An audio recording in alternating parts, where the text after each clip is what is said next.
All right, members. Resume sitting. It's time for questions to the Executive Office. We'll start with listed questions. Questions 1, 4, 6 and 9 have been withdrawn. I call Philip Brett. Mr. Speaker. First Minister. With your permission, can call you Junior Minister Early will answer this question. And 2 and 15 are being taken together. Yes, Mr. Speaker, with your permission, I will answer 2 and 15 together. We are pleased to confirm that funding of £1.6 million has been allocated for the Westland Community Centre in North Belfast.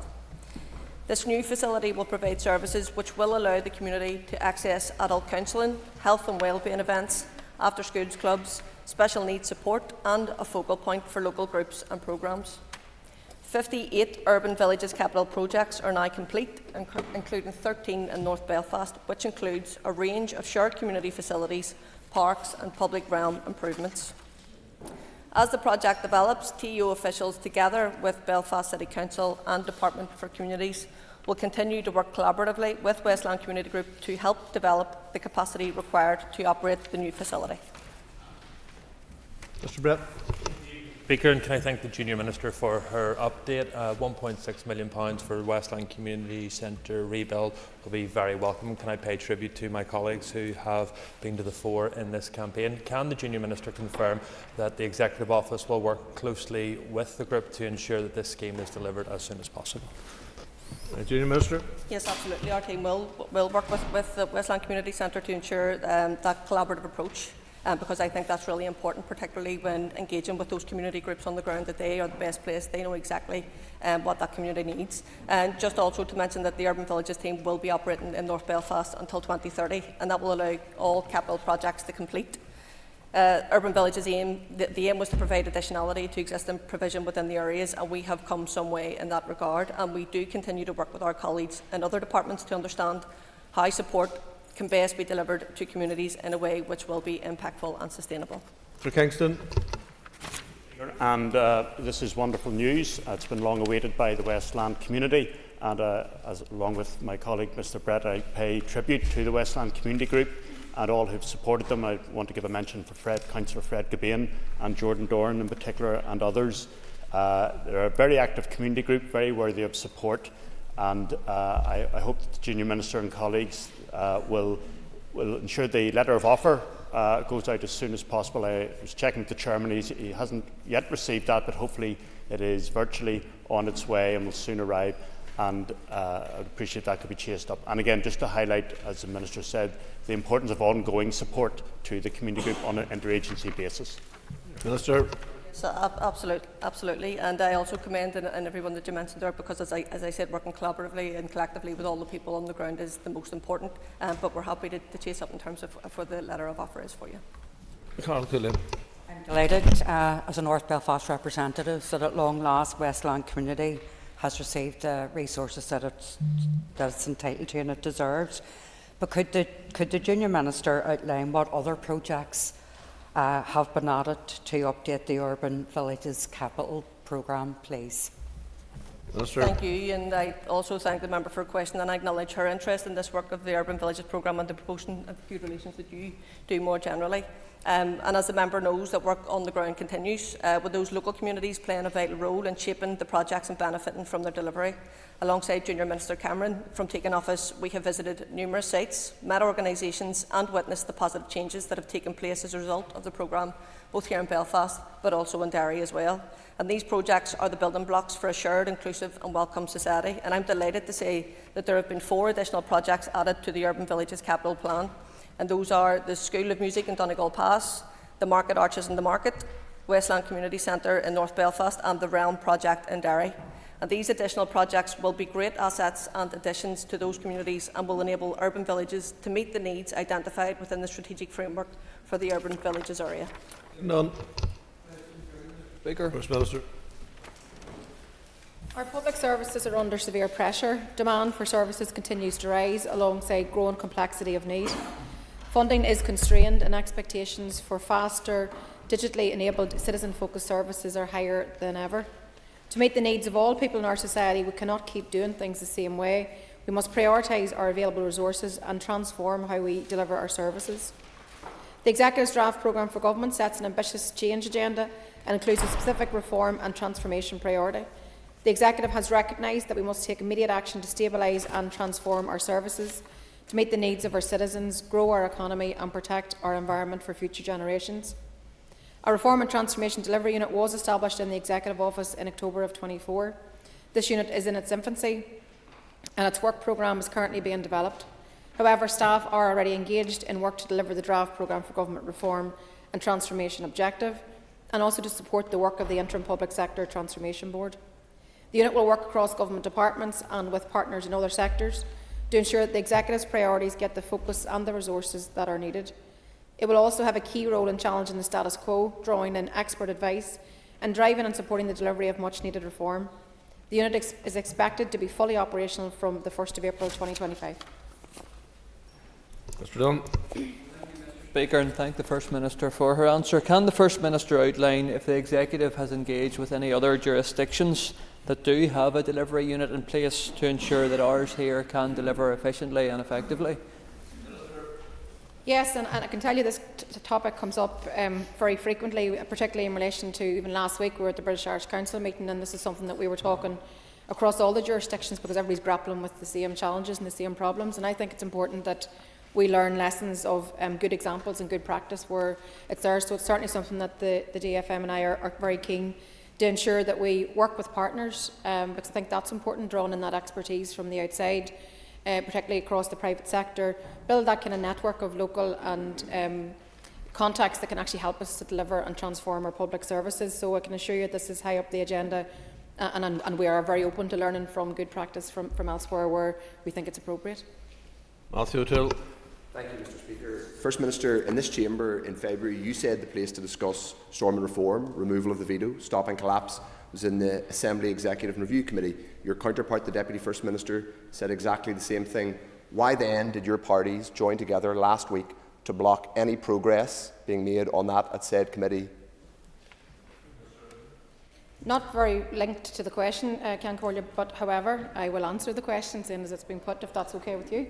The committee did not reject any proposal, and I'm sure the members not setting out to be disingenuous. What the committee discussed was actually the work programme for going forward, which didn't have the complete information, so all it asked was for a bit more time to be able to come back and put the programme together. So let's be very factual actually about what was discussed and what was decided.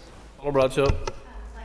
And thank you, First Minister. In terms of this transformation unit, we in the Alliance Party are obviously very supportive of reform and transformation. However, how can you ensure that it will have meaningful impact given that the different departments are legally independent? Thank you. Therein that lies the challenges that we have to grapple with.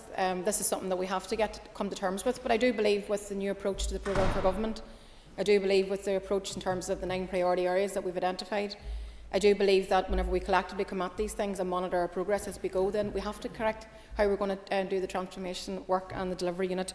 And our officials are at this moment working their way through what that potentially could look like. But I hope, and we will engage the committee on this in particular, we want to have this up and running and fully functional, and all of us understanding its function by April of next year. And I know the committee will play its role in terms of trying to shape that also. Liz Gimmons. Thank the First Minister for answers so far. And on the topic of public services, First Minister, one of the hardest working public servants that we have is currently working very, very hard with 16 more sleeps till Christmas Day. So can I ask the Minister if everything is on track for all those boys and girls who are very excited at the minute, waiting for Santa and his reindeers to arrive on the 25th? Minister.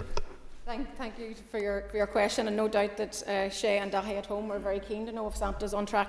How exciting that it is, only 16 days to Christmas, and I want you to be able to tell Shay and Dahi and all the other children out there that things are on track, that we have spoken to the North Pole, the Deputy First Minister and I, and that they are assuring us that the elves are getting ready, the toys are being packed up, the Rudolph and the reindeers are eating their carrots, and Santa wants to tell all the children out there to be good and to be ready and be good for their parents and the run into Christmas. There's quite a few MLAs double jobbing to assist Santa, and I think that's allowed on this occasion. Question 4 is withdrawn. I call Shamil Holland. Please. With your permission, Junior Minister Riley will take this question. So we welcome that those seeking refuge are no longer being left for lengthy periods waiting for a decision on their asylum case. The increasingly high numbers of people moving on as Home Office deals with the backlog has unfortunately necessitated the Housing Executive placing some people in short-term temporary accommodation. We understand that although this addresses the immediate need for shelter, other needs such as education can also be disrupted. The suitability of housing and frequent house moves is difficult for people and interrupt their integration journey. We are currently considering a revised draft refugee integration strategy and associated delivery framework that recognises these concerns. In parallel to that, our officials chair a Move On coordination group, and the impact of moving to temporary accommodation on school placement has been highlighted. As a result, a data sharing agreement is now in place between the Housing Executive and the Education Authority to help share information to mitigate and manage concerns with access to education where possible. Thank you, Mr. Speaker, and thank you, Junior Minister.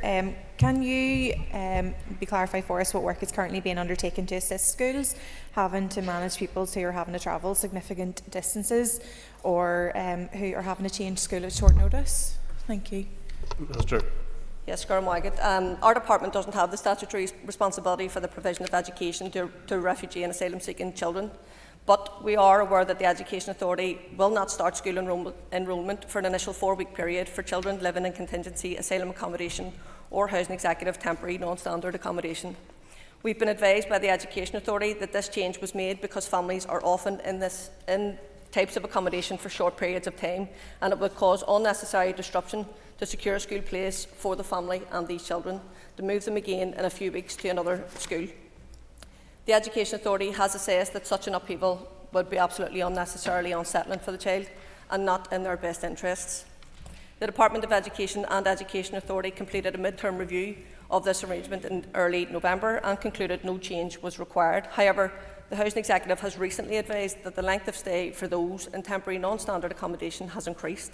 And given this, the Housing Executive, along with our officials, are following up with the Department of Education and the Education Authority on the implications for the current arrangements. Thank you. Thank you very much, Junior Minister, for the update so far. I suppose just whilst ministers are still considering the draft refugee integration strategy, if you could outline what other work the department is doing until that's going to come through. Minister. Yes, thank you. And can I just recognise and commend the work that you have done with other members over the past few months, where you were standing on the streets with residents to reject the hate and racism that we witnessed on our streets and supporting our minority ethnic communities, which you've always done, and I'm sure you will continue to do.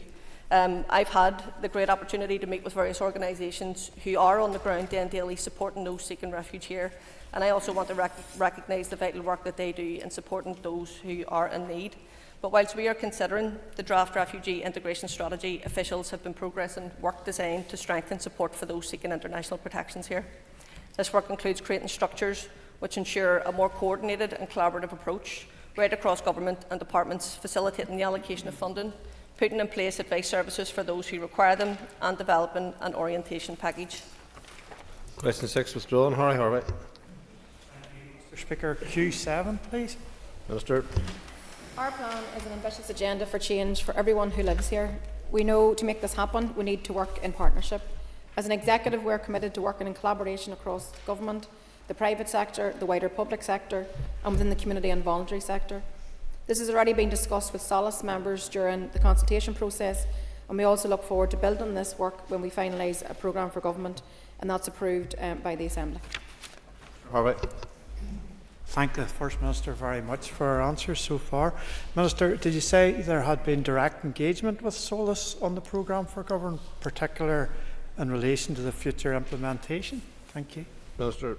Yes, we've had that direct engagement with Solace as we consulted on the programme for government, which the member will know is now concluded, and we've had significant engagement across the consultation process, which we're very grateful for, and we work now in earnest to try to agree the final programme for government and bring it back to this House. But I think it's important that, and we recognise this in the programme for government itself, that if we're going to be successful in delivering the priorities that we have identified, then we must have a partnership working, and that includes with our colleagues in local government. Gally Armstrong. Mr. Speaker, and thank you, First Minister. Can I ask what role the Executive Office has in linking with local government to implement the report of the High Street Task Force, please? Minister. Yes, so I can provide more detail to the member, but I think the last action that we've taken is in relation to writing to each of the individual departments who all have different areas of work that fall within their remit.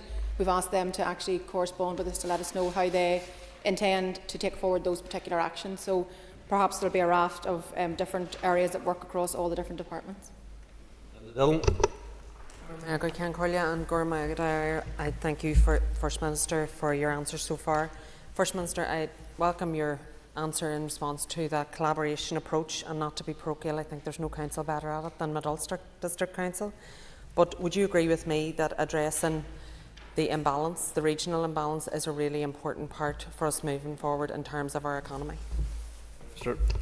Thanks for the question, and yes, I do agree. I think the draft programme for government recognises as a priority the whole area of growing our economy, and in particular with regional balance being a key component part of that, but about how we're going to have a growing our globally competitive and sustainable economy, and that everybody needs to benefit from that, because that's the prize here, that everybody actually gets lifted up, everybody feels that they're benefiting fairly and actively in terms of economic growth. So if we're going to be serious about that, then addressing regional imbalance is crucial. So I welcome the fact that the Economy Minister, Conor Murphy, has brought forward his plan in that regard.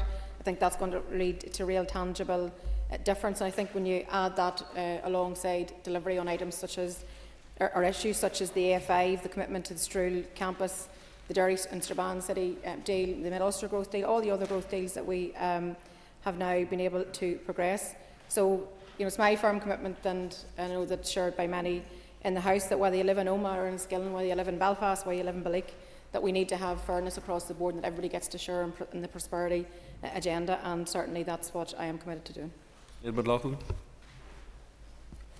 Minister, in relation to regional balance, £45 million has been put aside to support the local economic partnerships. Can you advise how much of this will be funding administration within the councils, and how much will actually go towards actual capital or other projects?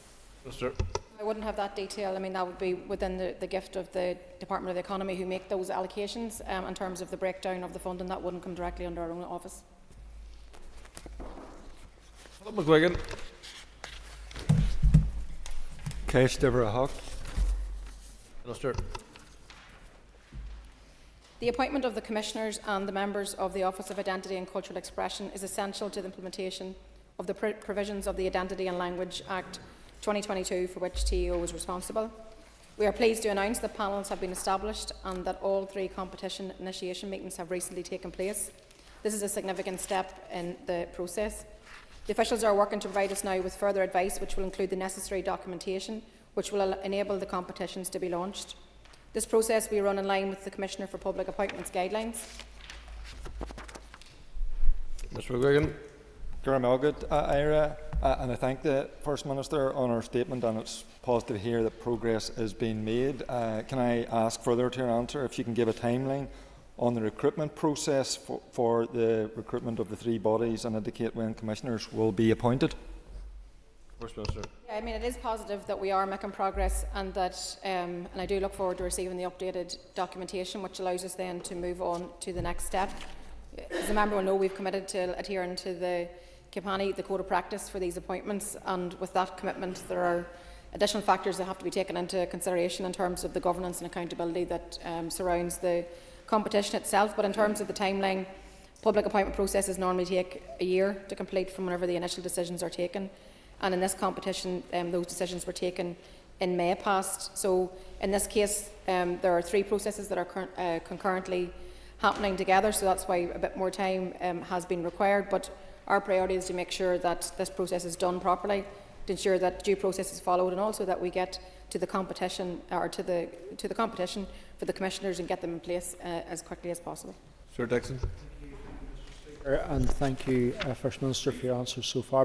First Minister, can you tell us what discussions have been held with the Communities Minister concerning how the work of these commissioners will interact with the relevant strategies? Minister.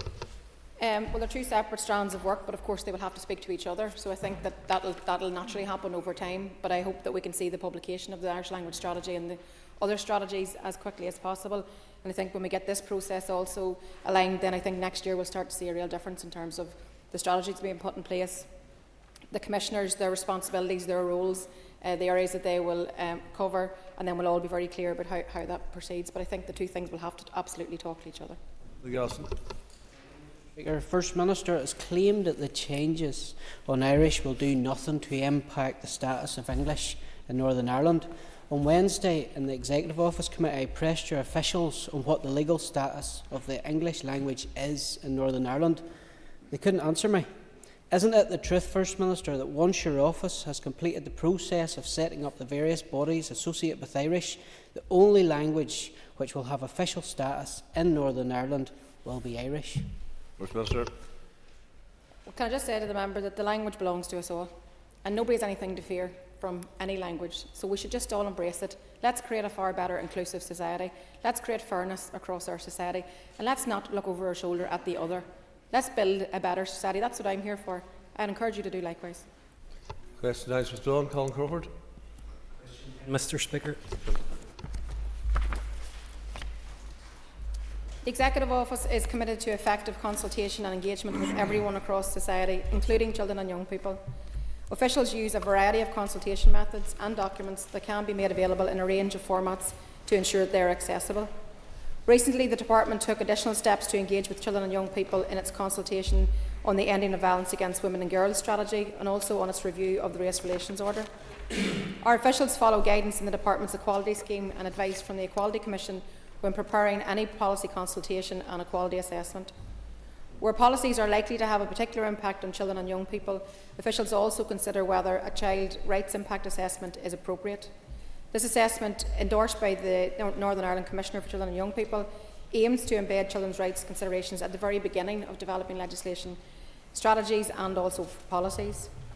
The Child Rights Impact Assessment were recently undertaken in terms of the 24-25 budget and also the PFG and, as I said, the Ending Violence Against Women and Girls strategy also.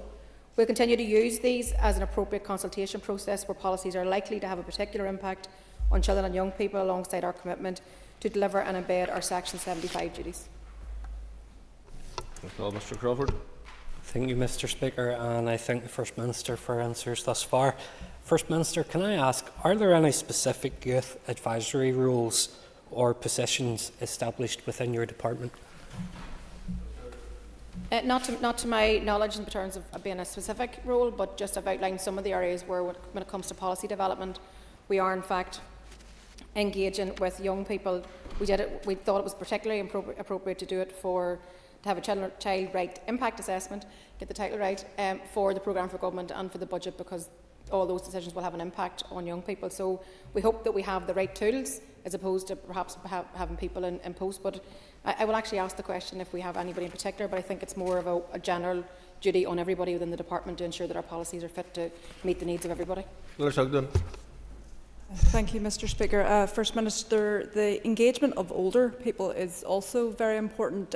Does she therefore have an update on the appointment of the Older People's Commissioner, with the current Commissioner actually leaving his post today?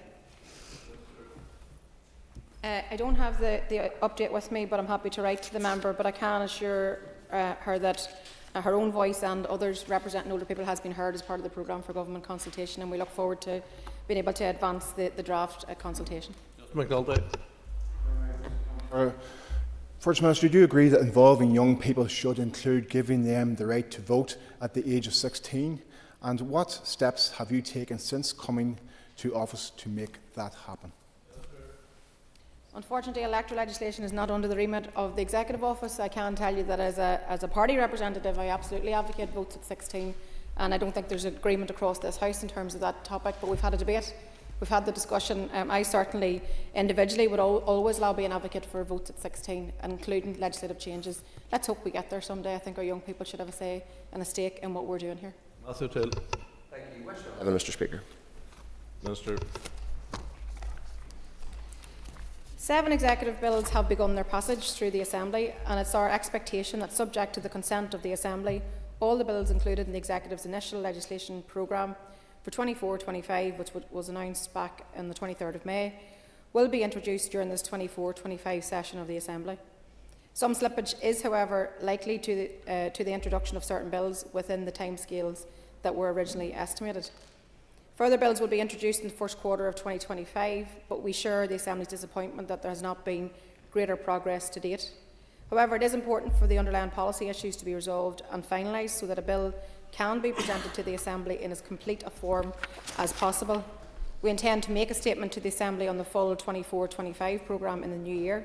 This will include an update on all of those bills that are already being announced. We're going to continue to work with Executive colleagues to ensure that outstanding bills are introduced in a timely manner to meet the commitments set out in the Executive's legislative programme. Mr.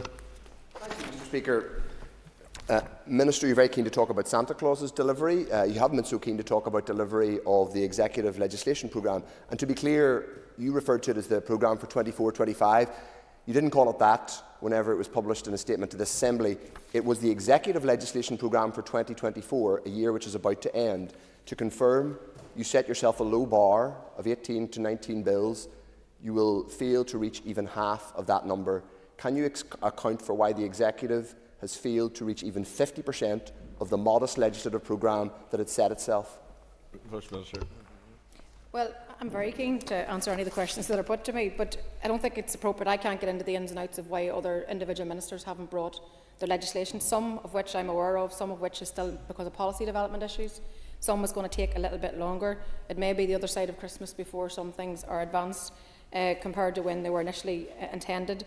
But I hope that we can get there, because I still want us to get to that point also. I think we all want to get into the nitty-gritty of the pieces of legislation that are coming forward. I can assure you that the Executive and the Deputy First Minister and I have actually written to all ministers again to ask for an update on the legislative programme. We intend to bring that here for a statement early in the new year, where we can actually set out exactly where we're at with every piece of current legislation and what else is coming in the next year as well. Snead Ennis. Minister.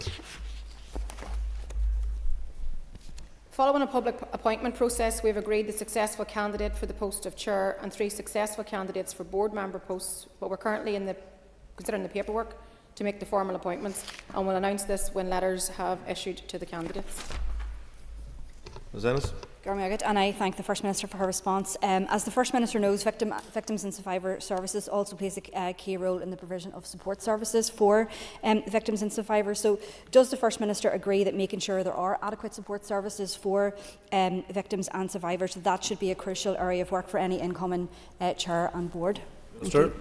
Yes, absolutely. I mean, the support processes or services are absolutely vital to support victims and survivors across a whole range of areas. We want to ensure that everything that we have in place is appropriate. You know that we've just launched our Victims and Survivors strategy. That is out now, when we sets out very clearly the area of work that we're focused on in terms of that holistic approach to supporting victims and survivors. So I'm hoping that we can get this issue all people into post as quickly as possible, and that we can get on with supporting victims and survivors. Monia Murphy. Questions, Minister.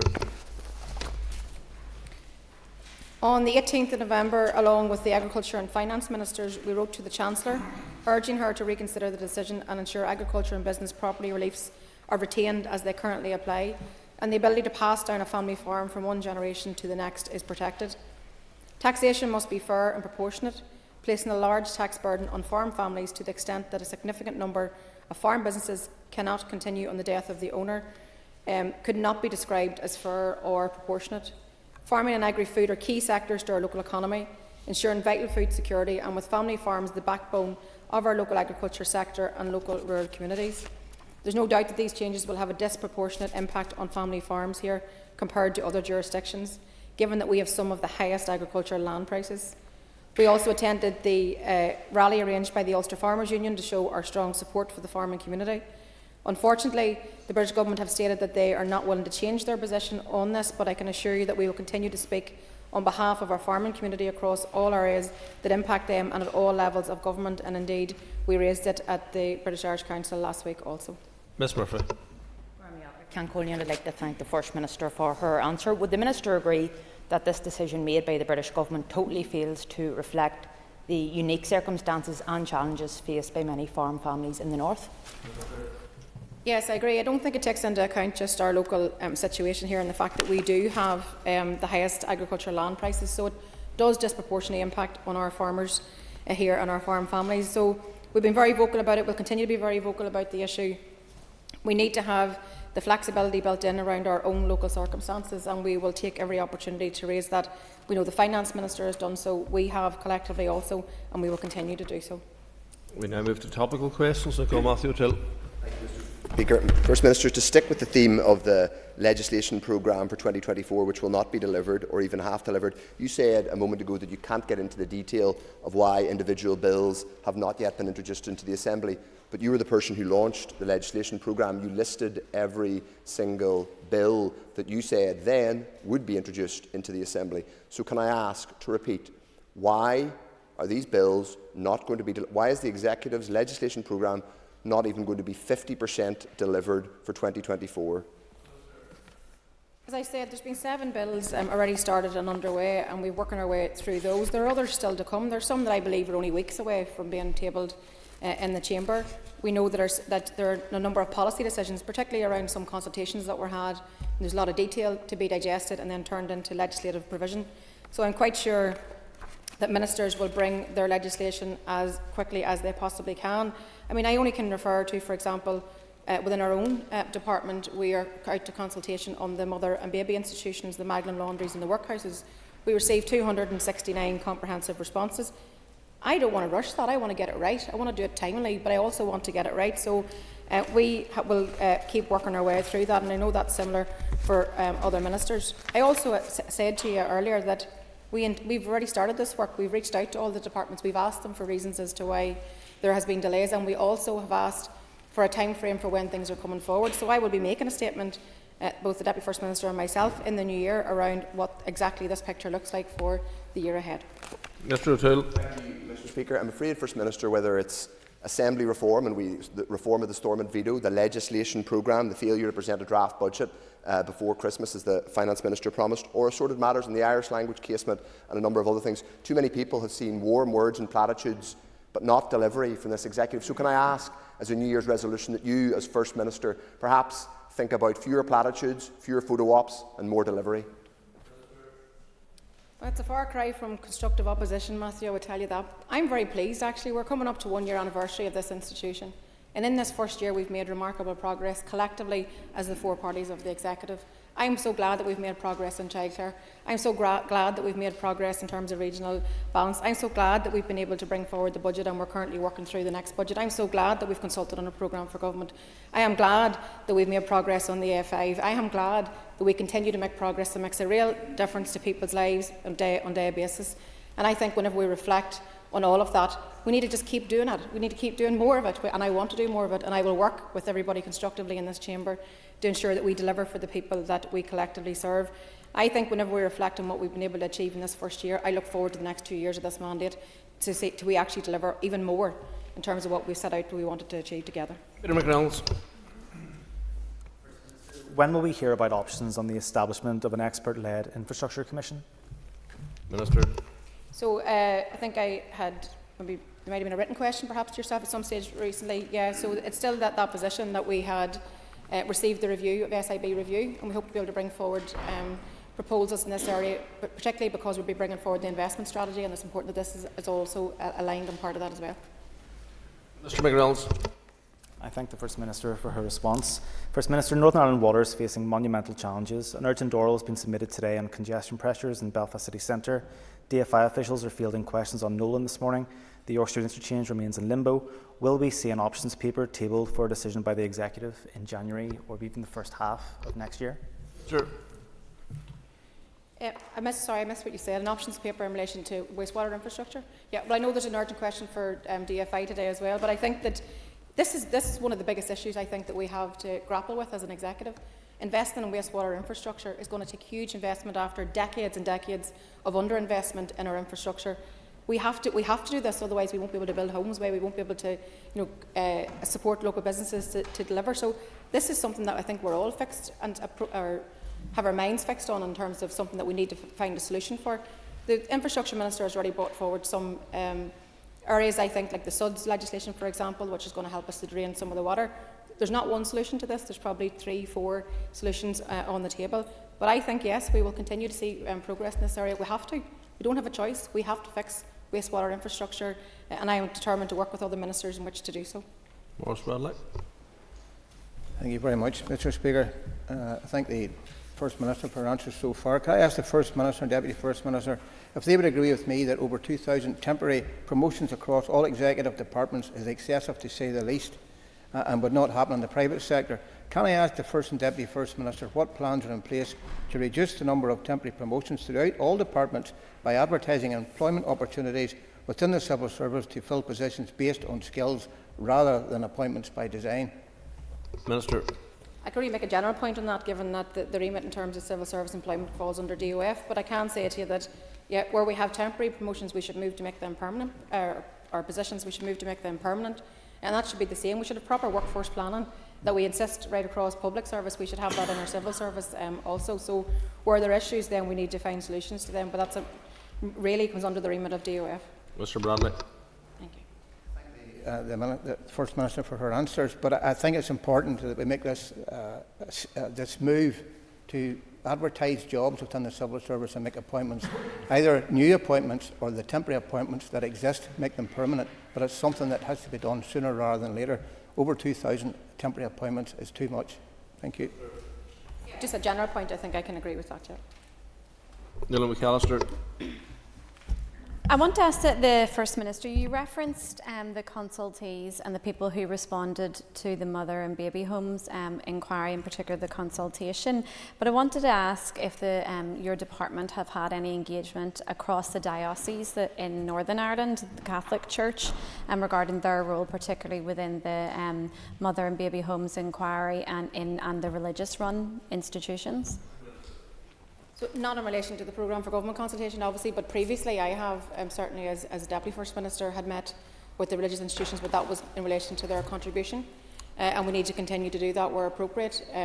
As you will be aware, there is currently negotiations underway in terms of trying to ensure that the institutions all pay for the support that we need to be able to provide to those victims and survivors, and that's a work in progress for us through a work that's being led independently of ourselves. But where appropriate, then yes, we will be engaged, and my door will always be open in terms of making sure that we work with everybody, particularly when it comes to, as you know, we're going to be looking at clerical abuse and the research that's now currently out being done across our universities, and we need to now bring that forward. Mr. McAllister. Minister, for her answer, you will be aware that, of course, the preservation of documents it will be very important for many mothers and babies who were adopted out of the mother and baby homes. But there's other preservation of documents that needs to be maintained, and particularly those held by the Catholic Church that I previously mentioned on the floor of this House. And could the Minister then confirm whether her department has issued any correspondence to the relevant bodies to make them aware of the law that was passed in the previous mandate regarding the protection of those documents, and whether there has been positive correspondence in response to that? So that I don't give you misinformation in terms of who exactly we have contacted, but I have no doubt that that was work that was followed up, given that we had this protection. And I can assure you that we raised this issue because, as we know, this is an issue right across this island. We raised this again at the North-South Ministerial Council also, because it's important that that right across both jurisdictions that these records are protected and that there are no more diminution to them. So I can assure you that we're still working on that, but I'll write to the member with more information. John Buchanan. Mr. Speaker, First Minister, can I ask what was your motive for seeking to contact the chair of the TEO committee prior to your meeting with the committee the following day? Sir, I've dealt with this in the committee itself. Mr. Buchanan. I don't think I can thank the Minister for a response, but what I would say, would the Minister agree that these actions were wrong and would be perceived as a bid to influence the chair of the committee to achieve her desired outcome, to close down the opportunity for committee members to conduct their scrutiny role? And will she commit to refraining from such actions in the future and be open and transparent in all cases? No, I don't agree. Pat Shane. Could the First Minister update us on last week's British-Irish Council meeting? Yes, the Deputy First Minister and I and the Economy Minister, and the Agriculture Minister all travelled to Edinburgh to be part of the BIC meeting. The Taoiseach, the Taoiseach, Prime Minister, Scotland, Wales, we're all there, and it was a conversation in terms of the just transition financing, the just transition, something that we're all, I suppose, all faced with the same challenges, but also with the opportunities that come with green growth. So it was a hugely important opportunity for us to discuss issues facing ordinary workers and families across these islands. We were able to raise our own approach and to discuss our own approach in terms of what we're doing here in terms of the climate agenda, but also equal to that, we were able to make the case around what we're trying to do around developing our budget programme for government and making the case directly to Prime Minister Keir Starmer that our public services deserve proper funding and that we need a proper funding model. We made the case for public sector workers and that we want to continue to transform our health service, to invest in making childcare more affordable, improving our education system, but to do so we need a proper funding model. So we took the opportunity at the BIC meeting also to make those cases as well. Mr. Shane.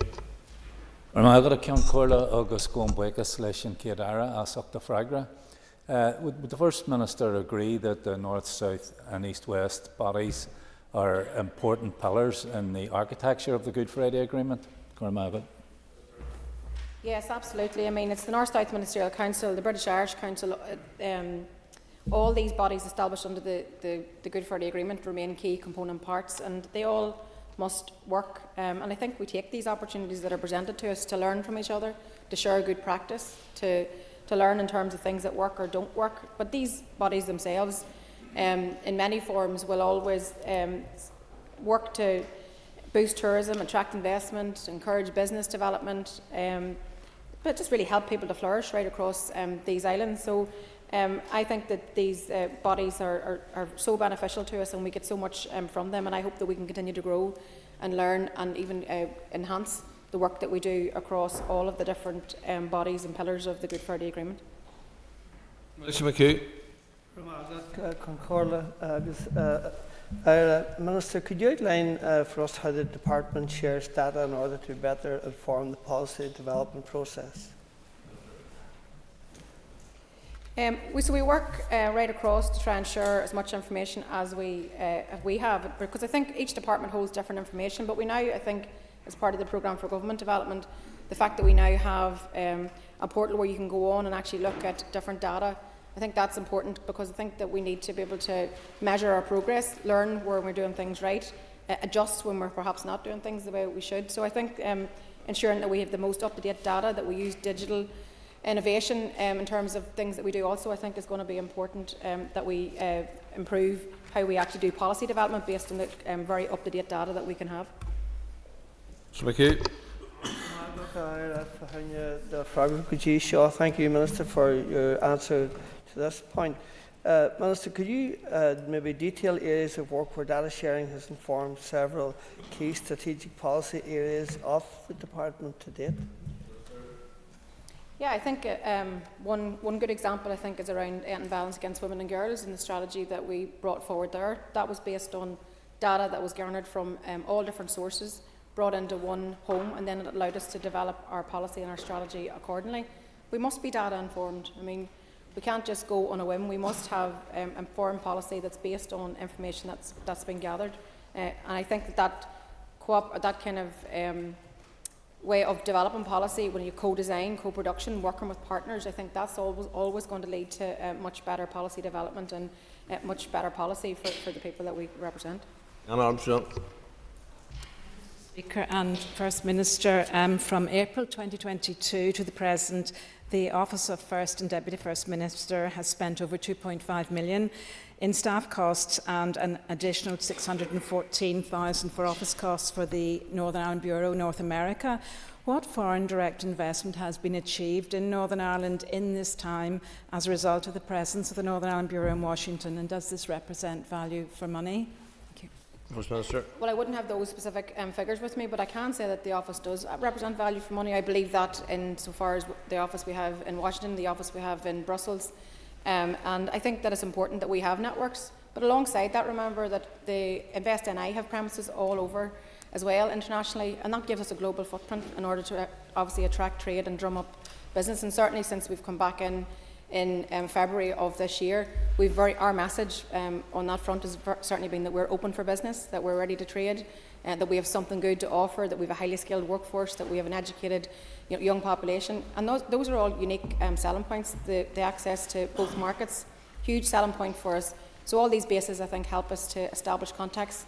Unfortunately, you don't just go in and out of investment. Whenever you're trying to build relationships, they take time, and you have to invest in which to try and attract people coming forward. So I think very much value the work that we have of our international desks.